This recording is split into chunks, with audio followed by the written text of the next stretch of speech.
City India news channel हक की आवाज। पैराडाइज फंक्शन पैलेस महबूब नगर ఈ రెండేళ్లలో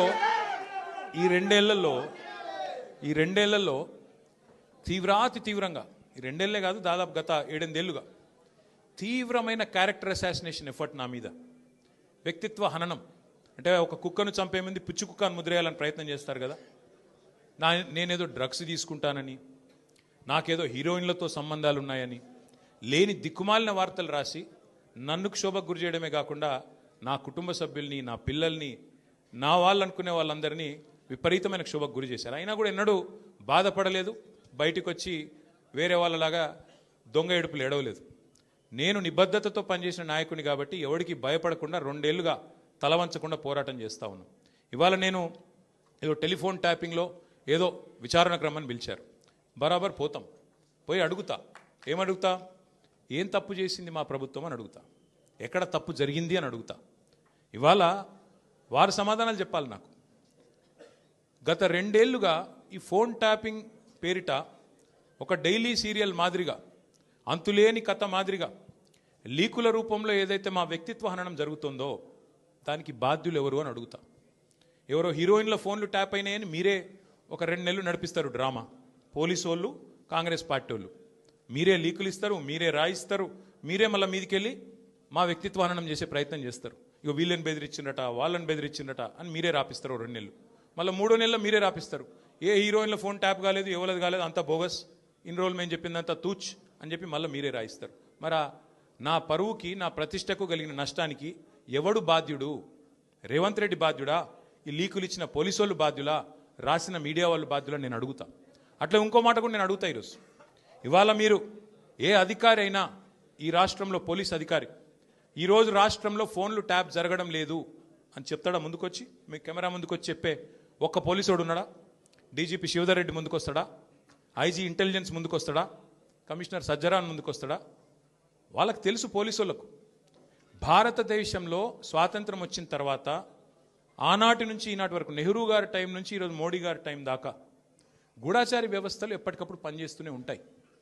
గూఢాచారి వ్యవస్థ ఎందుకు పనిచేస్తుంది? పోలీస్ నిఘా వ్యవస్థ ఎందుకు పనిచేస్తుంది?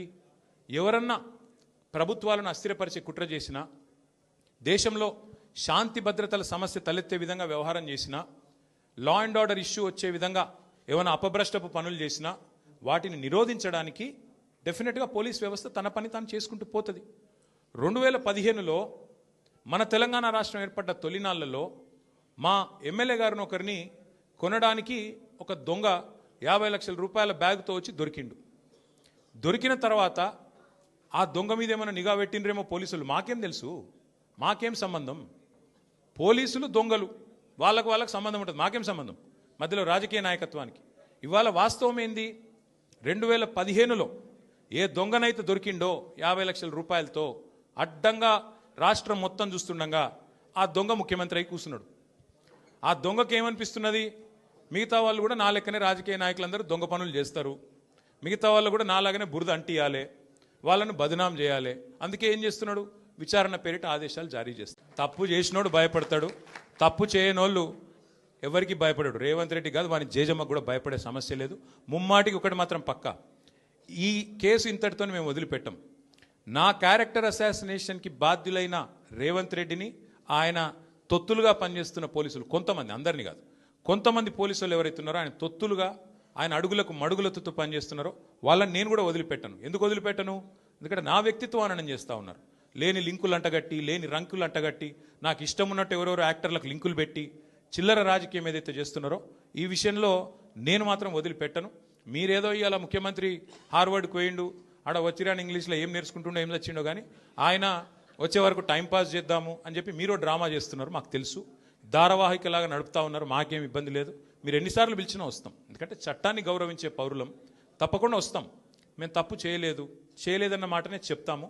మీరు ఎన్ని రకాల డైవర్షన్ గేమ్లు ఆడినా మేము మాత్రం అర్జునుడి కన్ను ఎట్లయితే ఆనాడు తన గురి మీదనే ఉండనో అట్లే మా గురి మొత్తం కూడా ఈ ప్రభుత్వ అసమర్థత మీద, మీ అవినీతి మీద, మీరు ప్రజలకిచ్చి ఎగ్గొడుతున్న హామీల మీద, యనుమల రేవంత్ రెడ్డి ఎగవేతల రేవంత్ రెడ్డికి ఎట్లా మారిపోయిండో అన్న దాని మీద 420 హామీలు ఇచ్చి ఇప్పటివరకు 4 హామీలు కూడా నెరవేర్చకుండా ఎట్లా ఈ లుచ్చా పనులు చేస్తున్నాడో వీటిని ఎండగడుతూనే ఉంటాం.